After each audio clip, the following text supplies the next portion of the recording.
Hello,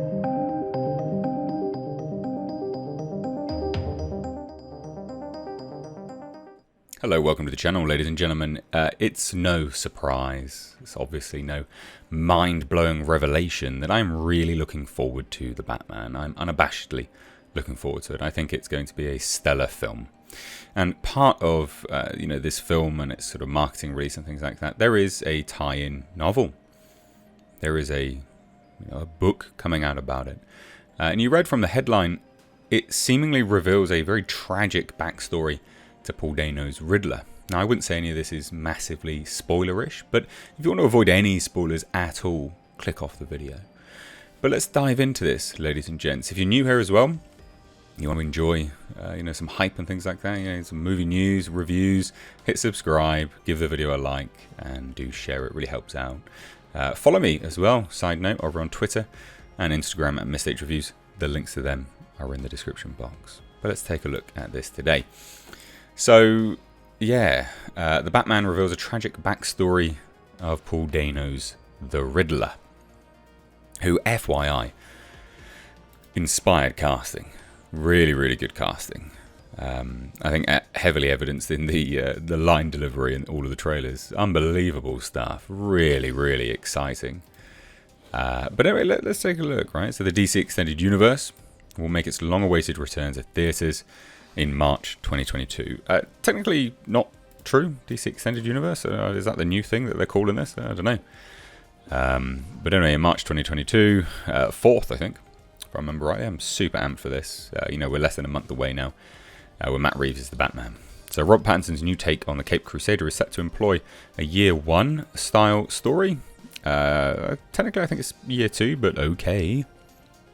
And he will come face to face with a trio of classic villains from DC Comics. Leading the way in that villainous effort will be Paul Dano's Riddler, who remains a mystery even with just a few weeks until his debut, and quite rightly so. The Riddler should be a riddle. Absolutely he should. And of course, he is the prevailing villain of this story.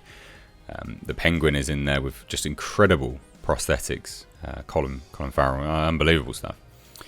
Anyway, so throughout Warner Brothers' promotional tour for The Batman, fans still haven't gotten an actual shot of Dano's Riddler in footage from the movie itself. The solo movie's synopsis has only minorly teased the villain's presence in the pilot, and there are still no signs of pointing to how he will come into play alongside Carmine Falcone, the Penguin and Catwoman. Now, this is technically not true. Promotional tour of The Batman, fans still haven't got an actual shot of Dano's Riddler in footage. We have. I'm really surprised that they are saying that, because we have. There is the shot, which is in trailers,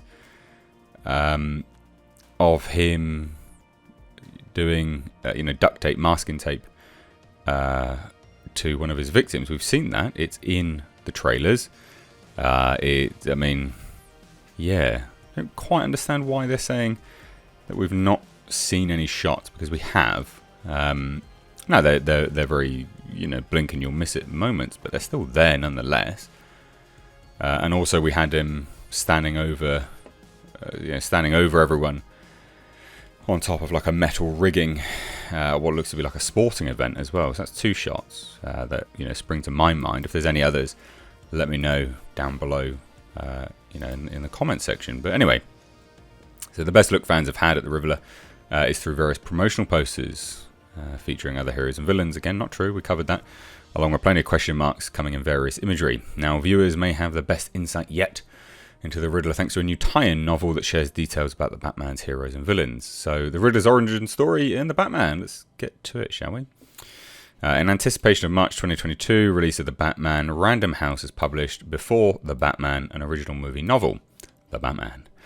A children's middle grade book that dives into Bruce Wayne's early years. The director got our hands on the novel, which offers new details on the tragic origin story of Paul Dano's Riddler before his on-screen appearance.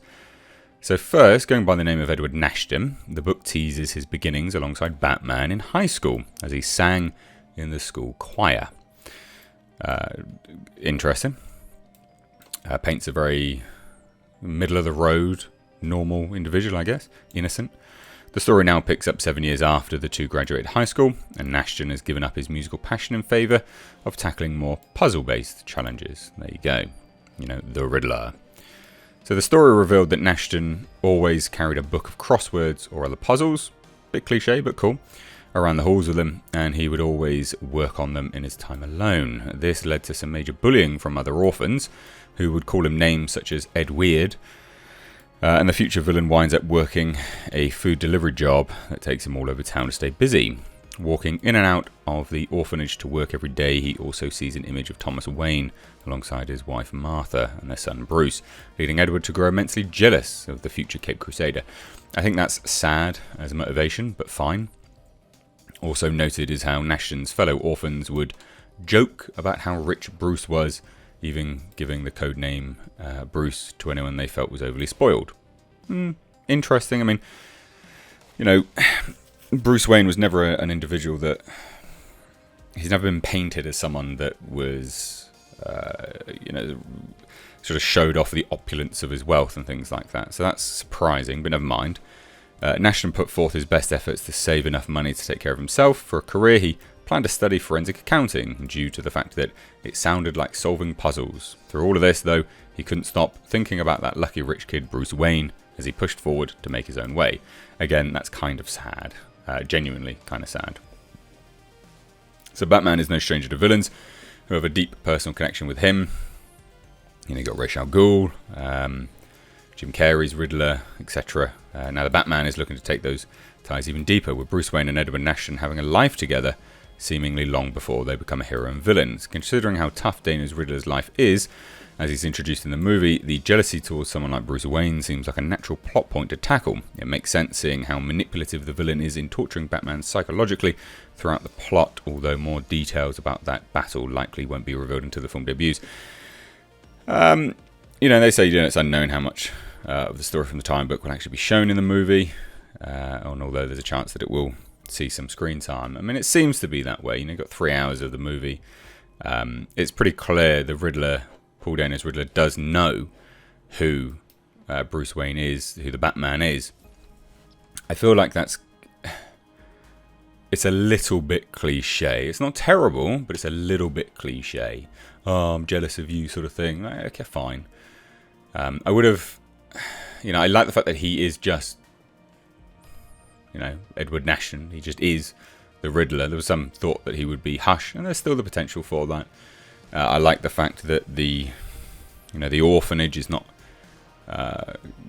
completely, you know, it's not linked to Bruce Wayne in that way as well, more just because of Thomas Wayne being there. But what do you guys think? Do you think this tragic take on the Riddler's past will be interesting and compelling enough? It still excites me, and we'll get tidbits of this in the movie, I would imagine, rather than full-blown explanations. But let me know what you guys think down below. If you're new here, do hit subscribe. Thank you so much for watching, though, ladies and gents. Love having you here. Take care.